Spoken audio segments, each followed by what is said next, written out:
কুমিল্লা কারাগার থেকে নিজের ছবি পাঠিয়ে বাদীপক্ষকে হুমকি দেওয়ার অভিযোগ হত্যা মামলার এক আসামির বিরুদ্ধে। বাদীপক্ষের অভিযোগ, তাদের ভয় দেখানোর জন্য এবং ক্ষমতা প্রকাশ করতে এই কাজ করেছেন আসামির স্বজনরা।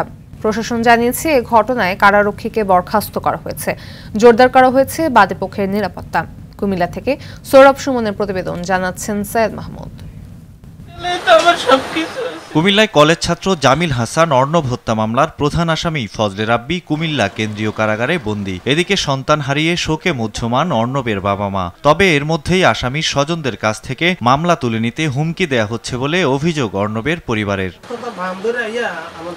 ঘটনার এখানেই শেষ নয়। কারাগারে তোলা আসামি রাব্বির একটি ছবি সম্প্রতি তার ছোট ভাই একে আলামিন খানের আইডি থেকে পোস্ট করা হয়। এ ঘটনায় আতঙ্কিত নিহত অর্ণবের পরিবার। এই হুমকি চুমকি দিতেছে, মানে মামলাটা উঠানোর জন্য আর কি, আর নাইলে আমার ছোট ছেলেরে আমারে মারে নেবে। তো এই রোড দিয়ে হাঁটাচড়া করলে আর পিছন থেকে এমনি ইঙ্গিতে কথা বলে। আর যে জায়গায় একটা জেলখানার ভিতরে মানুষ লড়তে চড়তে পারে না, ওই জায়গার থেকে ছবি ভাইরাল হয় কিভাবে? এবং কি ওর ভাই এই ছবি ভাইয়া বিদেশ থেকে নাকি বলতেছে যে ভাই তুই বার হয়ে আয়, বার হয়ে এলে পরে কি হইব, খেলা হইব।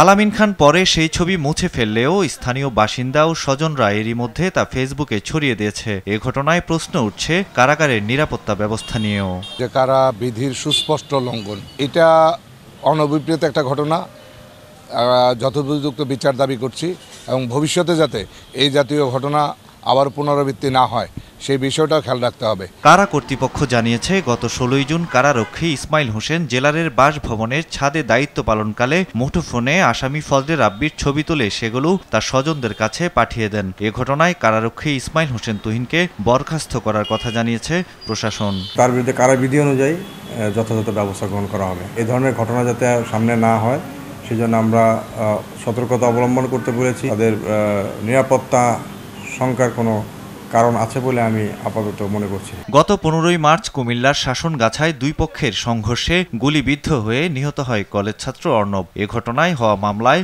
গত 17ই মার্চ থেকে কুমিল্লা কারাগারে রয়েছে আসামি রাব্বি। সৈয়দ মাহমুদ, RTV।